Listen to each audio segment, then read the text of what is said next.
신종 코로나 바이러스가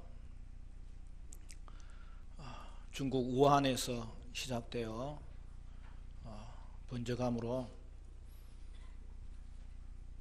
어젯밤에 보니까 감염자가 12,000명이 넘었어요. 그리고 지금 사망자가 150명이 넘었고 계속 증가 추세에 있습니다.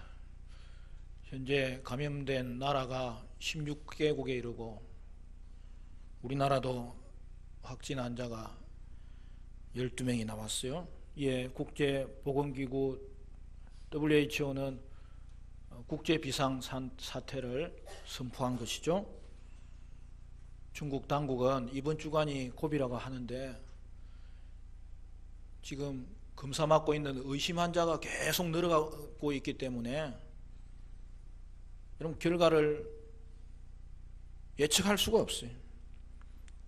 그러면 우리는 이러한 때에 하나님 앞에서 겸비하며 중국이 신종 코로나 바이러스에서 벗어나도록 사망자가 증가하지 않도록 또 치료하는 백신이 검사하는 기구가 빨리빨리 개발되도록 기도해야 될 것입니다.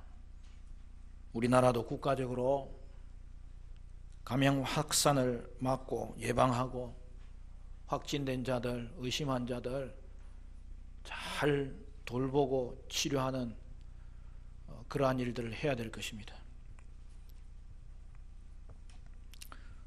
여러분, 제가 오늘부터는 악수를 안 한다고 너무 서운하게 생각하지 마세요. 서로 악수하지 말고 조금만 참고 눈으로 인사하시면 돼요. 눈으로 인사하고 평소에도 여러분 마스크 잘 끼시고 손 잘 씻으시고 소독하시고 예배 시간에 마스크 끼어도 괜찮아요. 몸 관리를 잘하는 게 믿음 생활 잘하는 거예요. 그래서 이를 위해서 우리가 같이 기도해야 되겠습니다. 그런데 말씀을 묵상하면서 이러한 재앙들이 왜 생기느냐, 여러분 우리가 요즘 요한계시록 강의를 하고 있잖아요. 오늘 말씀이 바로 그 이야기를 하는 거거든요. 지금 일어나고 있는 재앙은 하나님이 이 땅에 경고로 주시는 하나님의 현재 심판이에요. 그것이 오늘 본문이 이야기하는 정확한 내용이에요.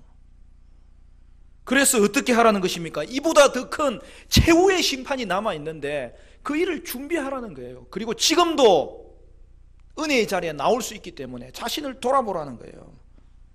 무엇보다도 믿음을 성도들은 점검해야 되겠고 하나님 앞에서 자신을 돌아보며 회개해야 되겠고, 그래서 은혜 받지 않으면 살 수 없다는 것을 다시 한 번 더 확신하고 회복하라는 거예요. 여러분, 오늘 본문 앞에는 7개 나팔 심판이 시작되어서 첫째부터 넷째까지 나왔잖아요. 그것은 땅과 바다와, 여러분 한 석 주 지나서 잊어먹었어요? 샘물과 강이죠. 그 다음에 하늘에 재앙이 임하는 것을 구체적으로 표현했습니다. 더 구체적으로 설명하면 기후의 변화가 있고 자연재해가 있는 것이 오늘 이 땅에 하나님이 행하시는 현재적인 심판이라는 거죠. 그리고 오늘 본문은 5째 나팔 심판입니다. 이는 이 심판의 성격이 무엇인지를 말씀하고 있는 거예요. 여러분, 패턴은 7인 심판과도 똑같은 거예요. 우리가 요한계시록 계속 강의를 하고 있는데 여러분 전체 흐름을 알면서 따라가는 게 너무 중요해요. 여러분 이번에 요한계시록 강의할 때 여러분이 말씀을 잘 들으셔서 정돈할 수 있다면, 여러분 말씀이 무기잖아요. 여러분 무기가 꼭 여러분의 손안에 쥐어졌으면 좋겠어요. 특별히 요한계시록은 이게 강력한 무기예요.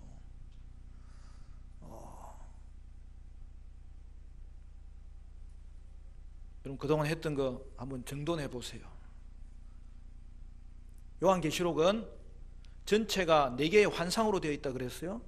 서론에 1개 환상이 있고 본론에 1개 환상이 있고 결론에 2개 환상이 있어요. 1장은 어떻게 시작했어요? 여러분 요한계시록 1장을 열면서 엄청난 내용이 펼쳐지는 거잖아요. 그게 뭡니까? 고난받는 교회 가운데 그리스도가 나타나신 거예요. 그런데 그 그리스도의 모습이 뭐예요? 죽음을 이기고 부활하신 승리하신 그리스도의 모습이었다는 거죠. 그러므로 오늘 이 땅에 통치자는 예수 그리스도시고 그 예수는 교회와 함께 거니시는 분이고 함께 움직이시는 분이심으로 말미암아 승리하신 그리스도로 말미암아서 오늘 이 땅에 있는 교회도 이기게 된다는 것을 펼쳐 보여주시는 거잖아요. 그러니까 그리스도는 승리하신 그리스도요, 교회는 승리하는 교회예요. 그리고 이어서 2장 3장은 7교회에 주는 메시지가 나오잖아요. 그러니까 첫 번째 환상은 뭐예요? 승리하신 그리스도와 7교회 메시지 환상이에요.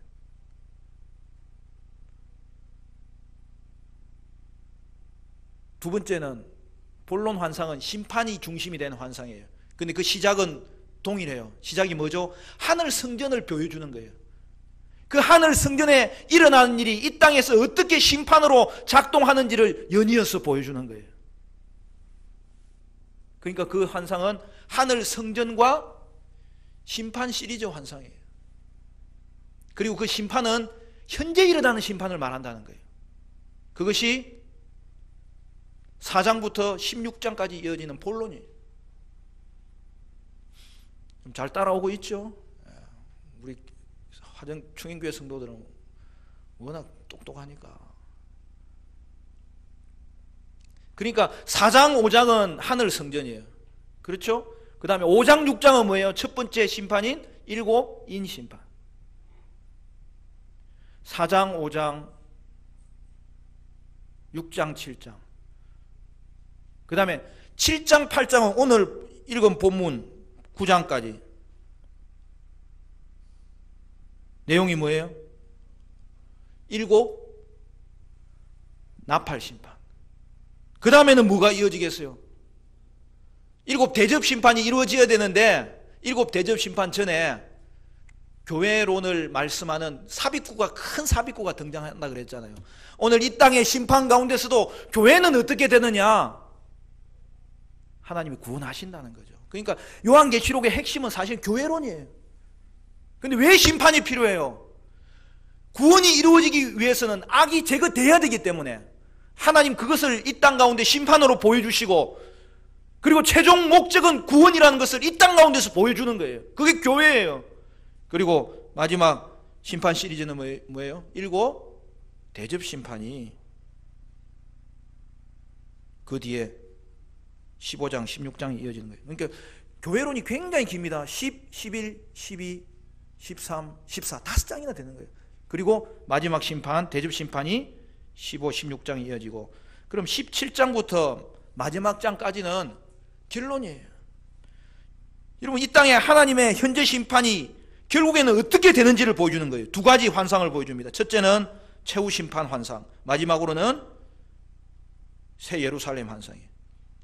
그래서 17, 18장은 바벨론의 멸망을 말하고 19, 20장은 최후의 심판을 말하고, 이 심판 이야기를 하는 이유가 뭐예요? 시대를 분별하라는 거죠. 이 시대는 예수님이 통치하는 하나님의 나라가 임했다는 것이죠. 그래서 지금도 심판이 임하고 있다는 것이고 구원도 임하고 있고, 그러나 완성은 아니라는 거예요. 그 완성은 어떻게 됩니까? 결론 20장 새하늘과 새 땅이 임하는 거예요. 신천신지. 신천지는 아니에요. 신천신지. 새 하늘과 새 땅. 아유, 좋은 거는 이단들이 다 가져가가지고. 그리고 마지막 장은 뭐예요? 새 예루살렘이 내려오잖아요. 그 새 예루살렘은 교회를 말하는 거예요. 결국에 이 땅에는 악은 하나님이 마지막에 제거하시고, 구원은 점점 이루어졌던 것이지만 완성을 시키겠다고 성경은 보여주고 있는 것이죠.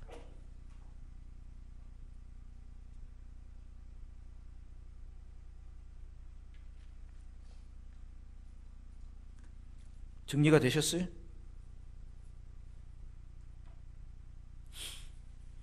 우리 화정춘교회 성도님들은 계시록 이 박사가 돼야 돼. 본인이 알고 삶에 적용해야 돼요. 가정에 적용하고 교회를 세우고 이웃을 분별하고, 분별할 뿐만 아니라 저들을 품고 회복시켜야 되는 거죠. 여러분, 요한계시록 강의할 때 여러분 주위에 있는 사람들 데리고 오십시오. 말씀의 자리는 계시록뿐만 아니라 여러분 사람의 생각으로는 바뀌지 않아요. 자기를 알지 못해요. 오직 말씀 앞에 서야만이 자신의 상태를 알고 운명을 알 수 있는 거예요. 그래서 요한계시록 말씀은 어려운 말씀도 아니고요, 두려운 말씀도 아니에요. 성도에게는 지혜의 말씀, 분별의 말씀, 소망의 말씀, 또한 우리에게 은혜를 주는 말씀이죠. 그러므로 오늘 7 나팔 시리즈의 마지막 7째 나팔 심판을 제외하고는 모두 현재의 하나님 심판을 말하는 거예요. 그리고 오늘 우리는 그것을 눈으로 보고 있잖아요. 7 심판 시리즈의 배경은 출애굽 사건입니다. 출애굽 시 하나님이 그 땅에 10가지 재앙을 내리셨어요. 오늘 본문의 배경은 그럼 뭐예요? 8째 재앙인 메뚜기 재앙입니다. 3절 말씀 같이 보겠습니다. 3절 시작. 또 황충이 연기 가운데로부터 땅 위에 나오매 그들이 땅에 있는 정글의 권세와 같은 권세를 받았더라. 이것은 또한 요엘서 1장 2장을 배경으로 하고 있어요. 여러분, 요엘서는 무슨 예언이에요? 이스라엘이 범죄하였기 때문에 바벨론으로 말미암아 그들이 멸망당할 터인데 그걸 뭘 비유한 거예요? 메뚜기 재앙으로 비유하잖아요. 그래서 이 황충은 메뚜기 종류를 말해요. 요엘서 1장 4절에도 팥종이가 남긴 것을 메뚜기가 먹고 메뚜기가 남긴 것을 황충이 먹는다고 말씀하고 있어요. 그래서 이 황충이 어디로부터 나오는지를 오늘 본문은 세밀하게 기록하고 있어요. 1절에 보면 하늘에서 땅에 떨어진 한 별이 나옵니다. 그가 무지갱의 열쇠를 받았다고 했어요. 여러분, 하늘에서 땅에 떨어진 한 별이 뭐예요? 사탄을 말하는 거예요. 무지갱은 뭐예요? 그가 결박되어 있다는 거죠. 무지갱은 감옥을 말하는 거예요. 이것은 정확하게 예수님께서 십자가와 부활로 구속사역을 이루심으로 승리하셨고 그 결과로 사탄은 심판을 받아서 지금은 무지갱에 결박되어 있다는 것이죠. 그리고 그는 최후 심판을 기다리고 있다는 것이죠. 그가 열쇠를 받았다는 것은 주신자가 있다는 거예요. 누가 준 거예요? 그리스도가 그 무지갱을 통치하신다는 거예요. 그리고 그 뒤에 뭐가 나옵니까? 무지갱에서 연기가 나와요. 그 연기가 황충을 나타내는 거예요. 그러니까 이 열쇠는 뭐냐면 아직도 자기 쫄병들은 이렇게 열어줄 수 있다는 거예요. 그게 오늘 이 시대라는 거예요. 계시록이 우리에게 너무나 분명하게 보여주고 있는 이 시대의 현상이 오늘 이 5째 환상 가운데 드러나고 있는 거예요. 왜 이 땅이 이렇게 죄악이 관영한가? 그럼에도 불구하고 아직도 왜 심판이 임하지 않는가? 그런데 간간히 심판 같은 재앙들이 왜 임하고 있는가? 그 배후에 사탄이 있다는 거예요. 사탄이 보낸 쫄개들이 있다는 거예요. 그래서 이 황충은 사탄이 보낸 마귀를 말하는 거예요. 그리고 사탄의 하수인들인 이 땅의 권세를 가지고 주의 백성들을 핍박하고 이 땅을 괴롭히는 당시에는 로마 황제 같은 우상을 숭배케 하는 자들, 이 사탄적 마귀적 권세를 포함하고 있는 거예요. 여러분, 이 땅은 두 가지 현상이 일어나는 거예요. 마귀는, 사탄은 이미 결박된 거예요. 그러나 그 쫄병들을 부릴 수 있는 그런 시간이 아직도 남아있는 거예요.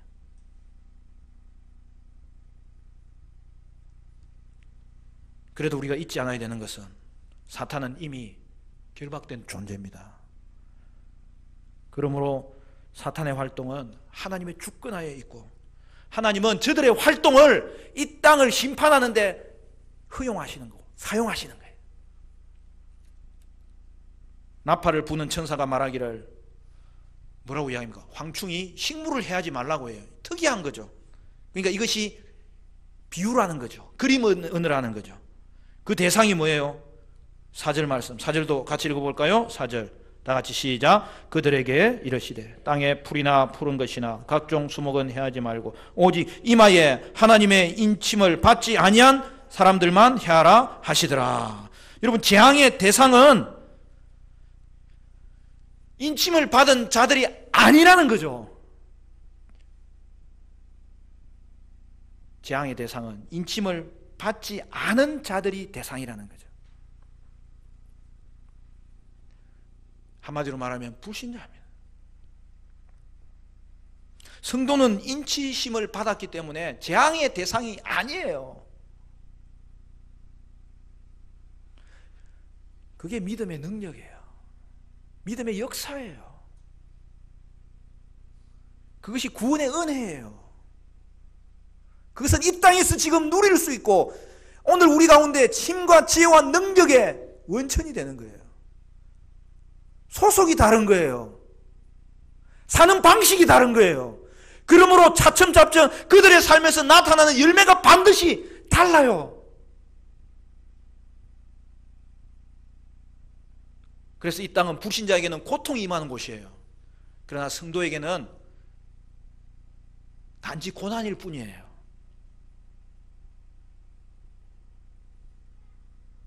오늘 본문이 그렇게 이야기하잖아요. 심판의 대상은 인침을 받지 않은 사람만 해야 하는 거예요. 여러분, 성도는 인치심을 받은 자입니다. 그럼 불신자는 뭐예요? 짐승의 표를 받은 자죠. 그 말이 무슨 뜻이죠? 인치심이란 말은 소유를 말하는, 소유권을 말하는 거예요. 택한 백성이라는 거예요.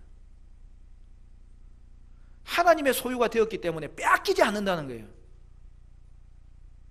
그러나 짐승의 표를 받았다는 말은 뭐예요? 사탄을 쫓는 거예요. 처음에는 자기 유익을 위해서 사탄을 이용하려고 했죠. 나중에는 보니까 그 사탄이 더 세요. 우리를 속인 거죠. 그래서 그 안에 가둬놓고 더 이상 벗어나지 못하도록. 그런데 오늘 본문에서 더 심각한 것은 뭐냐? 사탄이 자기 수하들을 괴롭힌다는 거예요. 사탄이 자기 수하들에게 재앙을 내린다는 거예요. 너무 힘들어서 견디지 못한다는 거예요. 어떻게 이런 현상이 일어날까? 여러분, 이게 영적인 현상의 정확한 모습이라는 거예요. 그런데 그것을 믿음을 가진 사람은 보는 거예요. 어린아이일지라도 거듭나고 믿음의 눈이 열리면 이게 보이는 거예요. 세상에 매이지 아니하고 나는 하나님께만 매여 있어야지. 하나님 나를 사탄의 권세 가운데, 세상의 권세 가운데 풀어나게 하신 이 자유를 이제는 빼앗기지 않겠습니다. 그러나 이 지혜를 가지고 하나님 영광을 돌리되 이 땅을 회복시키며 주신 사명 감당하며 살겠습니다. 그것이 성도의 모습이라는 거예요. 교회의 본질이라는 거예요.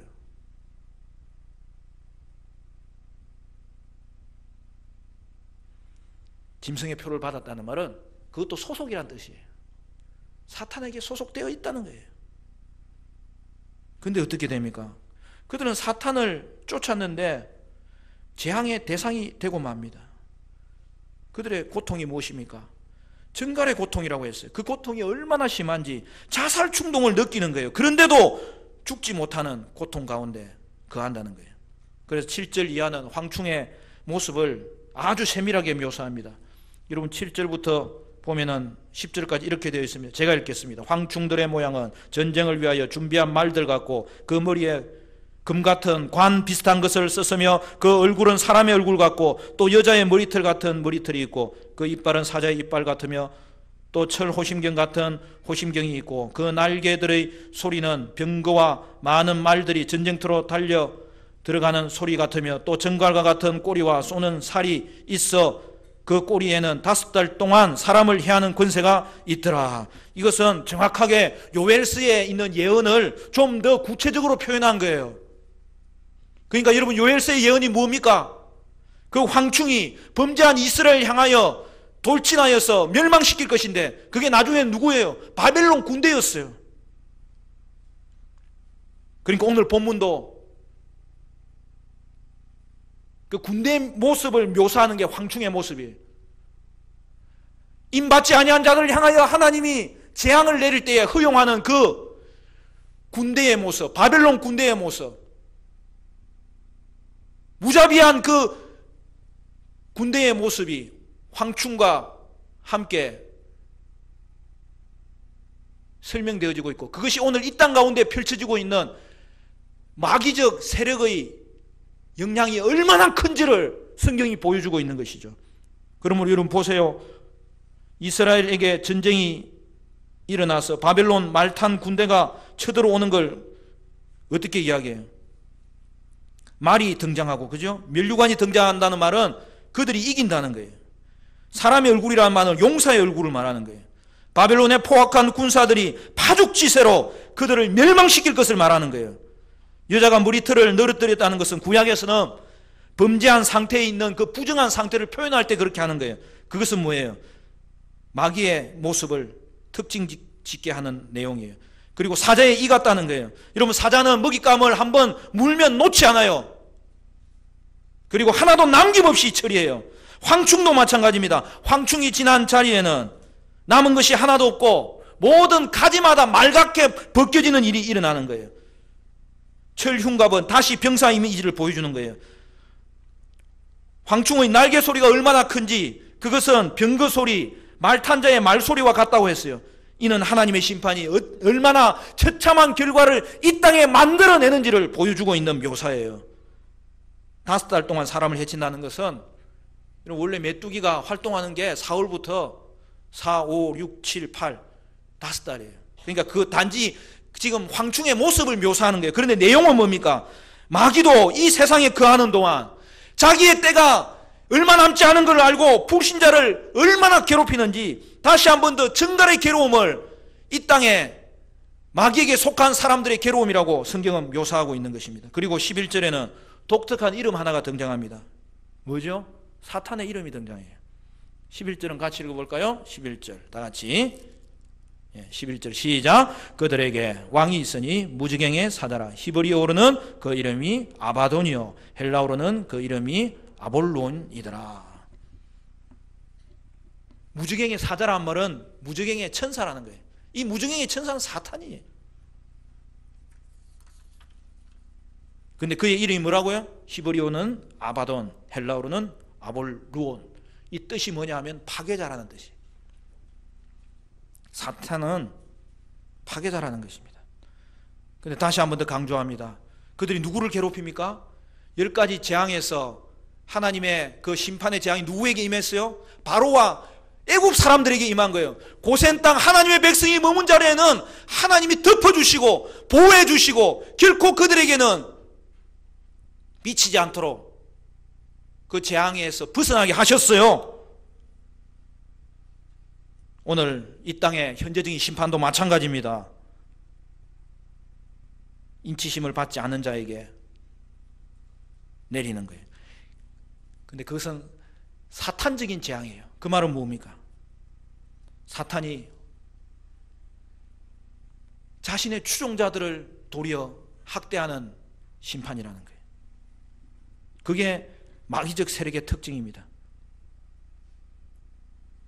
여러분, 너무 신기하지 않습니까? 사탄은 결국 자신을 추종하는 자를 망하게 하는 자입니다.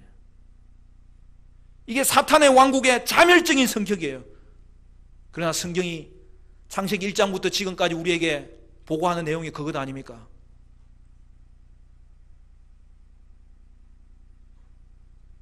왜 그렇게 하는 걸까? 자기가 그리스도로 말미암아 심판을 받아 무지갱에 갇혔는데 이제는 최후 심판만 기다리고 있는데 결국 나는 망할 자이기 때문에 자기와 함께 망할 자를 찾기 위해서 우는 사자같이 달려드는 것이 오늘 이 시대의 사탄의 활동이라는 거죠. 물론 세상의 재앙으로 인하여 성도도 이 땅에 살아있기 때문에 영향을 받습니다. 성도도 고난은 받아요. 그러나 성도의 고난은 성격이 달라요. 이는 재앙으로 말미암는 고난이 아니라 의를 위하여 핍박받는 고난이죠. 그러므로 성도의 고난은 도리어 자기가 진짜라는 증거가 되는 거예요. 성도는 고난을 통하여 자신이 어디에 속하여 있는지를 자신도 알고 사람들이 알게 하는 거죠. 그래서 여러분, 성도에게 고난은 반드시 있습니다. 왜냐하면 그것이 성도의 표지이기 때문에. 그래서 사도 바울은 환난 중에 즐거워하라 했어요. 저는 처음에는 이 말이 너무 참 싫었어요. 환난을 안 당하든지 환난을 당하면 힘든데 왜 즐거워하라느냐. 근데 여기에 믿음의 비결이 있는 거예요. 성도에게는 환난이 있기 때문에. 근데 왜 즐거워할 수 있느냐? 환난 가운데 성도는 자신의 믿음이 더 강해지는 거예요. 또 믿음이 드러나는 거예요. 진짜와 가짜가 구별되는 것은 환란이 와 봐야 하는 거예요. 여러분의 고난이 있습니까? 믿음으로 살려고 하다가 세상 가운데서 받는 그런 어려움이 있습니까? 여러분, 성도는 믿음으로 살려고 하면 고난을 받습니다. 손해를 봅니다. 그래서 손해보는 것이 성도의 특징이에요. 여러분, 이 땅을 살면서 너무 손해 안 보려고 애쓰지 마세요. 믿음으로 살다 보면 손해 봐요. 그게 성도의 진짜 모습이에요. 그런데 손해 보면서도 인내하는 거예요. 그러면서도 온유한 거예요. 그러나 여러분, 내 힘으로 그렇게 하려고는 하지 마세요. 내 힘으로 하다 보면 또 율법주의에 빠져요. 지금도 함께 하시는 하나님 의지함으로 성도는 고난 가운데서도 인내할 수 있고 온유할 수 있고 승리할 수 있고 기뻐할 수 있는 거예요. 그게 성령의 열매예요. 성령의 사람에 나타나는 특징이에요. 믿음이 자라는 모습이에요. 그러므로 고난 중에도 성도는 하나님을 바라봅니다. 기뻐합니다. 하나님의 은혜를 의지하여 승리할 수 있습니다. 불신자의 가장 큰 특징은 영적인 공허감이에요. 이걸 채울 수가 없어요. 다른 것으로 채우는데 그 영적인 공허감은 더 자신을 찌르고 정갈같이 자신을 괴롭혀서 차라리 죽고 싶은 자리에 이르는 것이 사탄에게 속한 자의 모습임을 성경은 보여주고 있는 거예요. 그러나 성도는 특징이 영적인 평안이에요. 영적인 충만이에요. 세상은 사탄의 배후에서 역사하는데 이 땅의 사람들은 사탄이 역사하는지도 모르고 우상을 쫓아갑니다. 여러분, 사탄은 파괴자입니다. 결국에는 멸망시키려고 다가오는 존재예요. 사탄은 속이는 자예요. 거짓의 아비예요. 처음에는 속여서 데려오지만 나중에는 멸망시키는 자예요.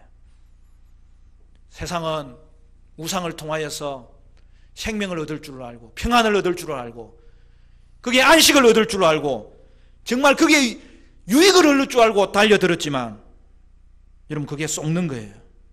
결국은 속고 나중에는 속은 것이 드러남에도 불구하고 이제는 사탄에 매여가지고 분별력을 잃고 벗어나지 못하고 종이 되는 거예요. 그래서 결국 사탄도 멸망하고 자기도 멸망하는 자리에 이르는 거예요.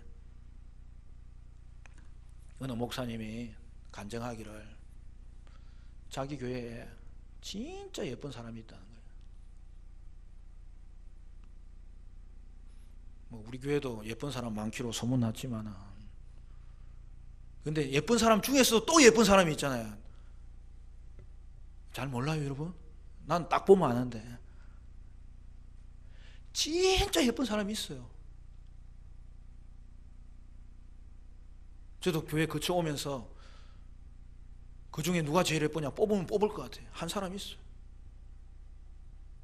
우리 교회에 있는지 밖에 있는지 말은 안 하겠어요. 그런데 그분이 교회를 잘 나오는 게 너무 보기 좋은 거예요.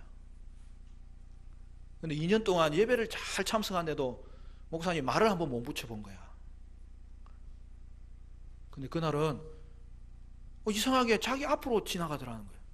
그런 일이 없는데. 그래서 다가가가지고 말을 걸었대요. 말을 걸고 싶어가지고, 자매님 예쁜 거 의지하지 말고 예수 잘 믿어요.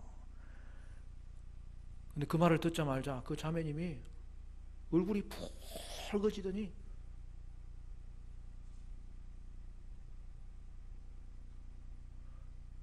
갑자기 그 자리에서 눈물이 펑펑 쏟아지며 울더라는 거예요. 그래서 목사님이 당황해가지고 실수를 했나 싶어서 큰일 났잖아요.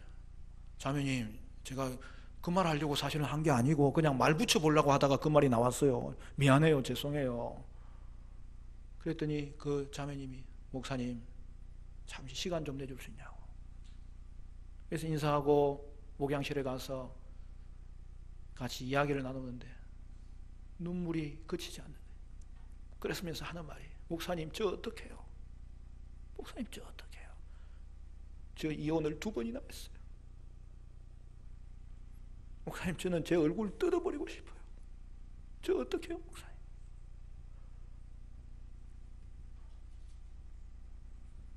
여러분,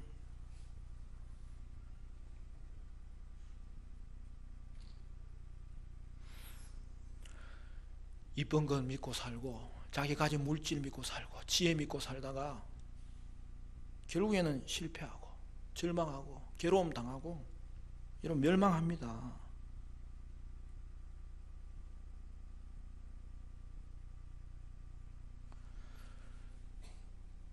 여러분, 이쁜 거 고운 거 그게 소용이 없어요. 가장 중요한 것은 은혜를 받아야 돼요. 여러분, 은혜 받으면 다 이뻐져요. 난 우리 교회 성도님들보다 이쁜 사람을 본 일이 없어. 사탄의 추종자들은 재앙을 받고, 그러나 그 와중에서도 회개하지 않아요. 무엇과 동일하죠? 바로가 하나님의 재앙을 보고서도 인정하고서도 마음이 강팍해지는 것처럼 오늘 이 땅에 하나님의 재앙이 임하고 그 가운데 있는 사람들의 모습이 무엇이냐? 그들은 영적인 공허감에서 벗어나지 않을 뿐만 아니라 계속해서 마음을 강팍하게 하는 겁니다. 회개하지 않는 겁니다. 그러므로 사랑하는 성도 여러분, 여러분은 여러분의 믿음을 점검하셔야 됩니다.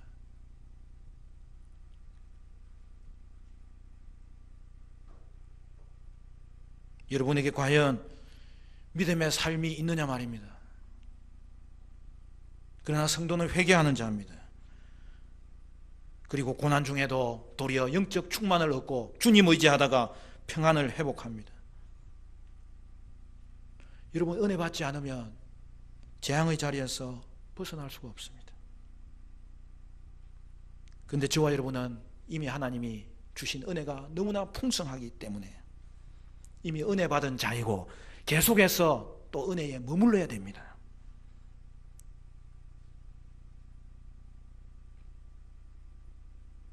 주님 앞에 섰는데 주님 모른다고 하면 어떻게 되겠습니까? 오늘 본문에는 그 내용은 안 나와요. 지금 불신자에 대한 내용만 있기 때문에 그래요. 그러나 계시록 전체에는 그 내용이 나와요. 그게 뭐예요? 이 재앙 가운데서 불신자는 괴로움을 더하게 되지만 신자는 회개하는 자이고 신자는 주님을 발견하게 되고 주님을 의지하게 되고 은혜 안에 거하게 되고 은혜를 회복하게 된다는 거예요. 재앙 가운데서 믿음이 완전히 갈라지는 거예요. 오늘 저와 여러분의 믿음은 어떻습니까? 과연 저와 여러분은 그 삶에 믿음의 삶이 있느냐는 거예요.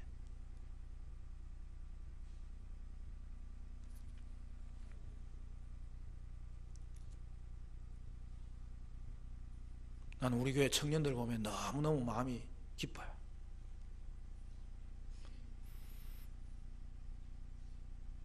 어른들은 안 변해도 좀 우리 청년들은 좀 변해야 되잖아. 여러분, 짝지 찾을 때 누구 찾아요? 예쁜 사람? 그렇게 하지 말라니까. 은혜 받은 사람을 찾아야지. 그리고 자기도 은혜의 사람이 돼야지. 자기가 좋은 파트너가 되면 하나님이 어느 날 짝지어 주실 거 아니에요. 사랑하는 성도 여러분, 말씀을 맺겠습니다. 여러분은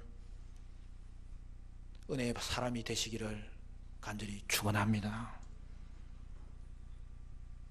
그리하여 고난 중에도 즐거워하고 십자가를 바라봄으로 평안을 회복하고 소망 간직하고 인내하고 온유하면서 도리어 그 일이 성령의 열매를 맺는 지름길이 되어서 이 땅 가운데 승리할 수 있어야 되겠는데, 사랑하는 성도 여러분, 세상의 재앙 가운데서 시대를 분별하고 믿음을 점검하고 하나님의 통치를 다시 한 번 더 고백함으로 말미암아 여러분 은혜의 사람이 되시기를 바라고 영적 평안과 영적 충만에 거하시기를 주님의 이름으로 축원합니다.